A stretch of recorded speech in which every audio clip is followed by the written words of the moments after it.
If you've been paying attention to European football this season, you can't have helped but notice the impact of Nigerian players. Victor Osimhen's 21 league goals, a figure only topped by Erling Haaland in Europe, has made him the most wanted striker in world football, and has had Napoli president Aurelio De Laurentiis quoting €150 million to even begin negotiations for a summer transfer. 800 kilometres north of Naples, you'll find Ademola Lookman, born in England to Nigerian parents, who now represents the Super Eagles, spearheading Atalanta's push for Champions League football. While Terran Moffi and Folarin Balogun, who revealed in October 2022 that he was open to a Nigeria call-up, have scored a combined 37 league-earned goals to date this campaign. Further afield, Ghent striker Gift Orban scored the fastest hat-trick in the history of UEFA competition, hitting 3 goals in 3 minutes and 25 seconds as the Belgian outfit eased past Istanbul Başakşehir in the last 16 of the Europa Conference League. Given the fact he only left Nigeria last year and turned 20 in January, people are beginning to get very excited about what he could achieve. Factor in Victor Boniface's 14 goals for Union Saint-Gilloise this term, Paul Onuachu's 16 in 19 Pro League games for Genk before joining Southampton, and the solid performances of Alex Iwobi and Kelechi Iheanacho among others in the Premier League, and it's clear that Nigeria's production line is in rude health. But what is the secret to the country's ability to produce the 26 players that currently represent clubs in Europe's top 5 leagues, and what does it mean for the future of football in the West African nation? Today on EFD Explained, we find out.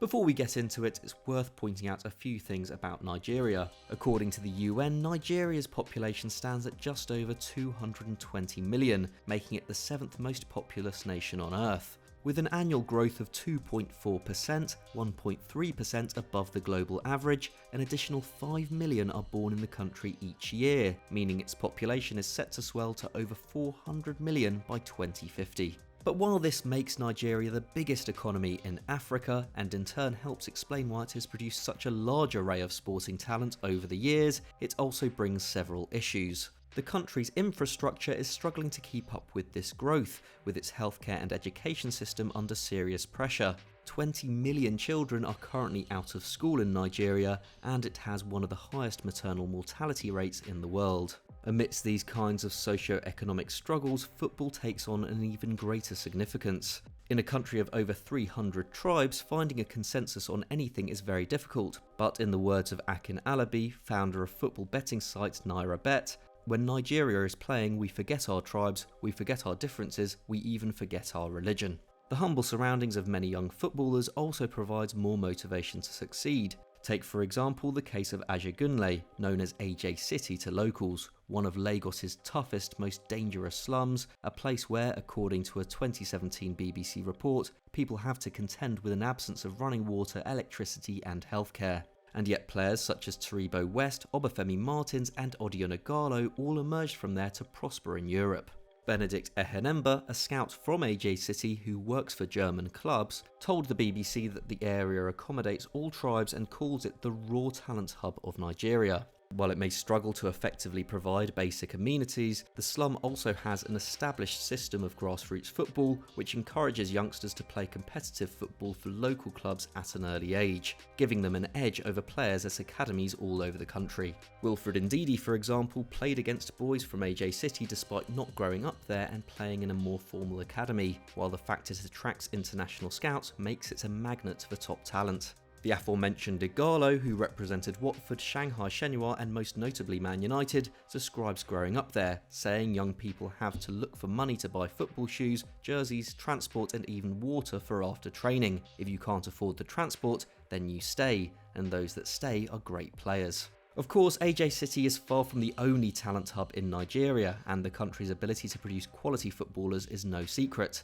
In December 2021, Lagos and Abuja were chosen as hosts for an international scouting program, where scouts from Germany and Spain watched 40 players from across the nation over a 3-day training camp. However, it's unlikely that even a megacity like Lagos would attract as much attention from international scouts as it does right now were it not for Nigeria's rich footballing history, which has also served as inspiration for the new generation of talent coming out of the country. The Nigerian Football Federation was established in 1945, and the Super Eagles, a nickname coined in the 1960s, started making a splash on the continent in the decades after. After finishing third in the 1976 and 1978 Africa Cup of Nations, they finally won their first title in 1980, backing this up with triumphs in 1994 and 2013. Success on the global stage came soon after, as they beat Brazil and Argentina to take gold at the 1996 Olympics, while they have also won more under-17 World Cups than any other nation, underlining their ability to consistently produce top young talents.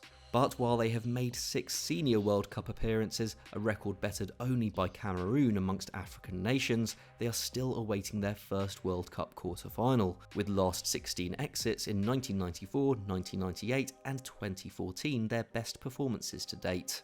The 1998 side, which topped a strong group containing Spain and Bulgaria before being knocked out by Denmark, is commonly considered the best in their history. Celestine Babayaro, Nwankwo Kanu and JJ Okocha, then of Chelsea, Inter Milan and Fenerbahce respectively, all went on to wow English football fans during stints in the Premier League, and proved that Nigerian footballers could not only attract top European clubs, but excel for them.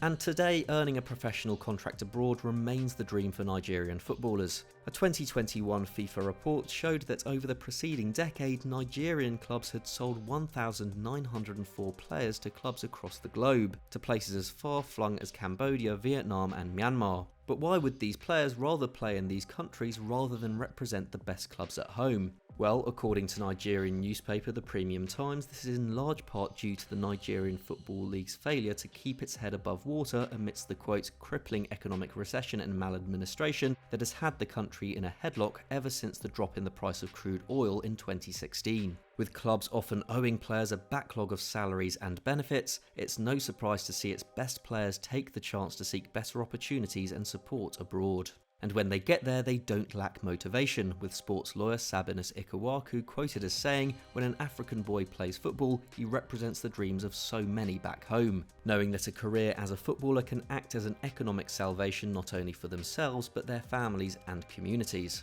But playing abroad has its own challenges, namely assimilating to life outside of Nigeria and the culture shock it can bring. But Professor Ken Anagweje of the University of Port Harcourt, also an ex-footballer, claims the biggest issue is that, quote, many Africa-based players are self-taught, picking up skills from the streets. Some of these skills are poorly learnt and difficult to unlearn. But this assessment seemed a little harsh. After all, some of the world's greatest ever players grew up playing on the streets. If academies do their job well, then these raw talents can be honed into top-class professionals. Take the example of some Premier League success stories. With an estimated 276 million people watching the Premier League every year in sub-Saharan Africa, the English top flight rules supreme in Nigeria. This has been helped by the slick branding and unrivaled marketing of the league, and the fact that so many Nigerians have excelled on English shores, from the aforementioned trio of the 1998 World Cup side, to stars of the noughties such as Yakubu, John Obi Mikel and John Utaka, to modern day success stories like Iheanacho and Ndidi.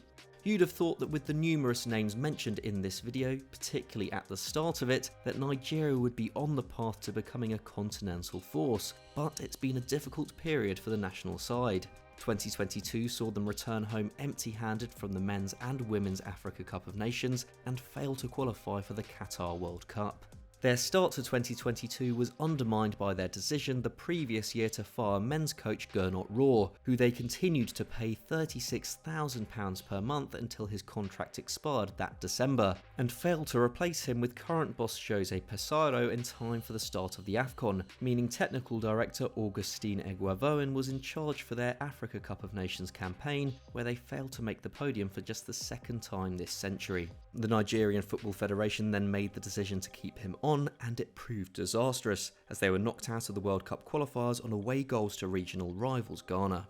The start to 2023 has been more promising, with Nigeria topping their qualifying group for the 2023 AFCON despite a recent shock loss to Guinea-Bissau. But off the pitch, issues continue to undermine them, with two of new manager Pessaro's coaches seemingly fired, only to be told by the Nigerian Football Federation they were merely being rotated. This appears to be a cost-cutting measure, with goalkeeping coach Ike Shorunmu telling ESPN that he, quote, hadn't been paid bonuses and allowances since 2022, and that he had had to buy his own ticket for a recent trip to Algeria. Amidst such circumstances, it's easy to understand why Nigeria continues to underachieve on the international stage. Let's hope the Football Federation can get its act together to allow this incredible crop of young talent the chance to fulfill its potential as a unit, not only as individuals. So that was our explainer on why Nigeria produces so much talent, but what did you make of the video, and would you like to see us do any deep dives on other countries in the future? Let us know in the comments below. If you enjoyed this video, please leave it a like and subscribe to EFD if you haven't done so already. Thanks for watching, we'll see you next time.